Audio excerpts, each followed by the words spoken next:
talking to you about the 9 notebooks I take to bed with me every night when I go to sleep. And hopefully in about 18 minutes, that statement's not going to sound so weird. But before I get to that though, I want to talk about the couple of things that I learned when I pulled the classic student move not so long ago and Googled how to make a good TED Talk. First thing I learned was that I was comfortingly not the first person to make that search by any means. And the second thing I learned was that if I want this talk to have any kind of impact on you, that I should try and convey the passion that I feel about something that I know. So, what do I know?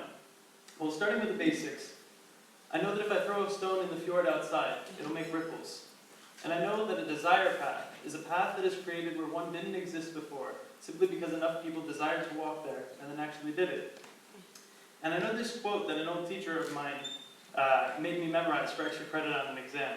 And it goes a little something like this. Our deepest fear is not that we are inadequate. Our deepest fear is that we are powerful beyond measure. It is our light, not our darkness, that most frightens us.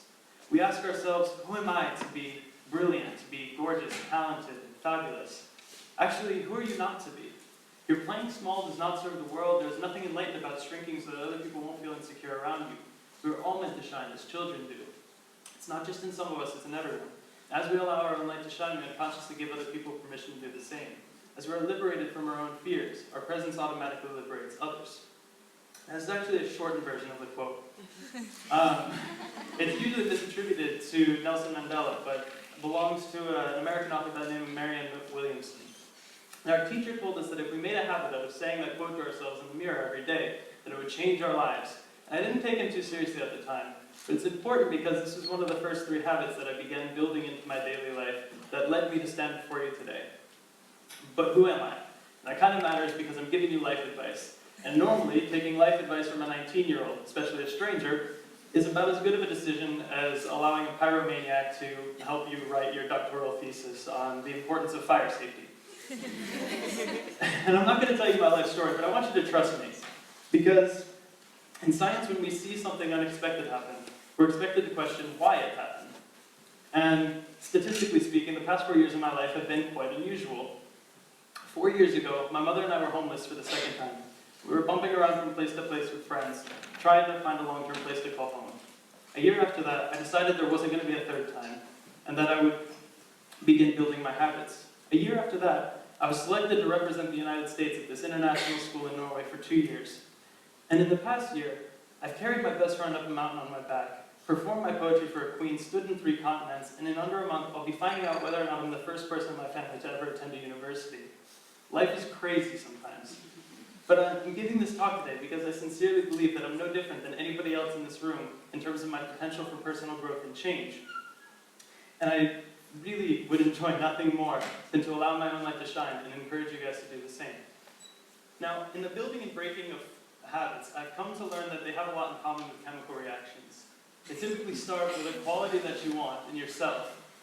You put in energy, you form the habit. It's like the knocking down the first domino in a series. Now this energy, the dominoes continue to fall, the habit becomes part of your day-to-day life, and eventually you end up with this final product of yourself with that quality that you originally wanted. Now, in chemistry, we call the energy that you would put into that first domino the activation energy. And anything that lowers the activation energy, like that, is called a catalyst. And I believe that within ourselves we have these catalysts that are built into our psychology that we can use to help build and break habits. And the first one of these I'm going to talk about is called loss aversion. Now, the first time I learned the term loss aversion, it was in a book called Thinking Fast and Slow by Daniel Kahneman. He's a Nobel Prize winner and a researcher in the field of decision-making and economic psychology. And loss aversion is basically the term we use to describe the fact that some people, or actually all people, tend to dislike losing actually more than they like winning, which makes sense when I describe it to you in a more evolutionary sense. Now, it's good to reward behavior like finding new food resources and things along these lines, but it's even more important to protect the resources that I currently have. For instance, if I've spent time in terms of survival gathering this food and some of it is lost, not only did I lose some of that resource, but the energy that I invested into getting it in the first place is now not going to be repaid. And I have to invest further energy into getting more food, which is also quite taxing. Now, this is actually quite risky. So we develop this sense of value for the things that we have, even above that which we could possibly gain by looking for new things. But how do we apply this principle of psychology into our day-to-day habit making? And we do this with 4 simple words that are going to allow us to register a loss or breaking of a habit as a loss within our mind, and the keeping of a habit as not a loss. And the 4 words are, don't break the chain. They come from what's called the Seinfeld trick. And what you do is either get a calendar or you make your own like I did. 7 vertical columns, each one for a different day of the week, and as many rows as you would like. Let's say at least 4 weeks worth. And what you're going to do is on the top of this page, you're going to write the habit that you want to start, and on the back of the page, you're going to write the reason that you want to start it. What's your motivation behind it? And now each day that you complete the habit, you either color in a square or put an X through it. As time goes by, you're going to color in more and more squares and build a chain. And you're going to tell yourself as this goes on, don't break the chain, don't break the chain. And you actually become quite proud of yourself, looking at how long you've been able to maintain something. Now eventually you get to feel the great satisfaction of your first few rows or maybe even your first page, and it feels amazing. But of course the inevitable happens and you end up with one of these. Because you woke up late, your alarm didn't go off, you were kept studying late, something along these lines, where you can't complete your habit that day. And that white blank space in the middle of your page is going to drive you as crazy as it drove me. And we're going to use this because we can't color in that space. We have to write on the back of the page the real reason that we actually failed to do the habit that day. If that reason involves our boss keeping us late at work, and that's not actually the case, if the real reason we were kept there was because we were on Facebook all day and didn't get done what we were supposed to, we have to write that on the back. And the reason is that we don't want to be hard on ourselves, but we want to find the problems or the patterns that lead to the problems in our lives so that we can avoid them in the future. And if we are able to recognize these problems, we can associate the loss and the frustration that we feel with that blank space with the pattern that we were forming. And in the future, when we start to fall into it, it's a lot easier to say no to the things that are holding yourself back when you have that kind of motivation. Another interesting aspect of this is the fact that there's only one rule in this technique. If you miss a day like this, the immediately following day, you have to do the habit. You have to start a new chain. Now this encourages you because you're going to start another chain and you don't want to feel that loss again. But even more so, it prevents you from forming a chain of blank squares, from falling into that spiral of discouragement that comes when you fail or slip up for the first time.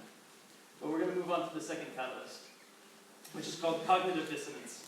And before we can get into that, I need to talk about the power of the subconscious mind, because we all seem to know how great it is. It can do these incredible things. When we see people who are able to walk across fire or to do this it's called tumo meditation, and it involves generating massive amounts of body heat through willpower in situations where you should be incredibly cold.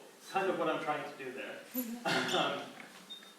But so the problem then is not a lack of power in our subconscious, it's a lack of ability to communicate with it and to get it to do what we actually want it to. So how do we go about this?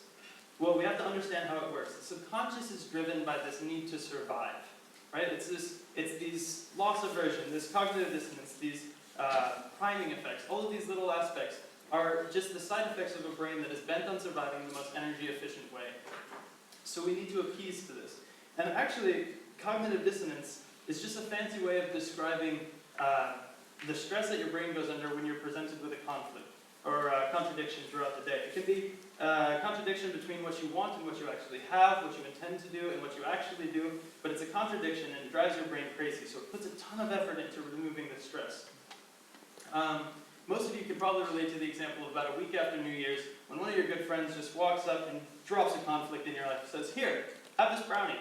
And you think, "Oh yeah, this brownie looks delicious, I really want to eat this brownie.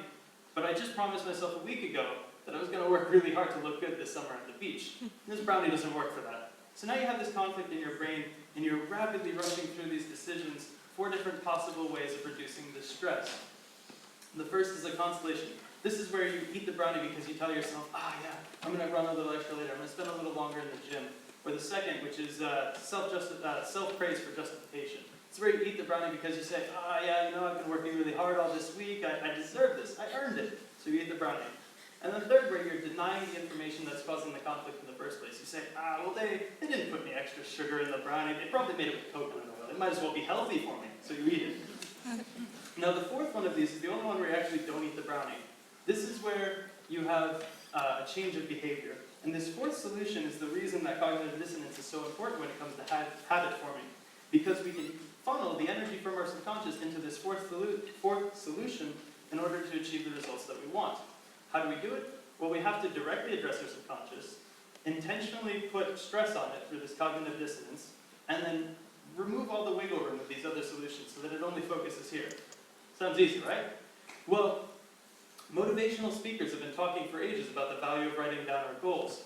But it wasn't until I was listening to the audiobook, The Miracle of Self-Discipline by Brian Tracy, that I really got to realize the connection, because he showed me the connection, of the cognitive dissonance and the writing down of these goals and how we can do it. And Brian Tracy's method involved writing affirmations, statements about yourself that were false at the time, but that you wanted to eventually be true. And now these affirmations just had to satisfy 3 things, 3 P's and a deadline. Now his P's were personal, present, and positive. Personal involves using the personal pronoun I, because you are the only person in the world who can write I and refer to yourself. And this is a direct addressal to your subconscious. You can't blame the rest of the sentence on anybody else, and you can't pwn off the responsibility. It's just on you. So, yeah, personal. The next one is going to be present. This has to do with the timeline, because most of you could probably relate to the concept of procrastination. If I say I will do something, and I have a deadline, there's no pressure on me to do it today. All the pressure is on me doing it by that deadline. Right? So the statement can be true, actually, if I say I will do something by this date, and I don't necessarily do it today. But that's not what we want. We want the pressure to be on for today. And so we do this by writing in the present tense, even if it's not true. So I do this every day, I am this way, even though I'm not yet. The third one is positive. And looking back at this loss aversion, we tend to avoid things that are negative, especially if they reflect back on ourselves. Or at least we're giving our brain an excuse to not want to put energy towards this. So we say, it doesn't make me feel good, I don't feel like doing this. And it leads to that justification that we want to avoid. So what we do instead is we take 2 phrases. So if you look, for instance, at I'm a non-smoker versus I don't smoke. Both of them satisfy the first 2 P's. But I'm a non-smoker actually makes you feel better than I don't smoke, right? It's got this negative word don't in it, and the more you kind of think about it, the more it's really just phrased in a negative way. But I'm a non-smoker has this positive connotation to it that your subconscious really can't find many faults in. But in the process of going about these, I did have my ups and downs, writing these affirmations every day. And I found that to optimize my own success, I had to add in 2 more P's. And that was precise and profitable. And precision has to do with the accuracy of the affirmation that I'm writing with the goal that I want.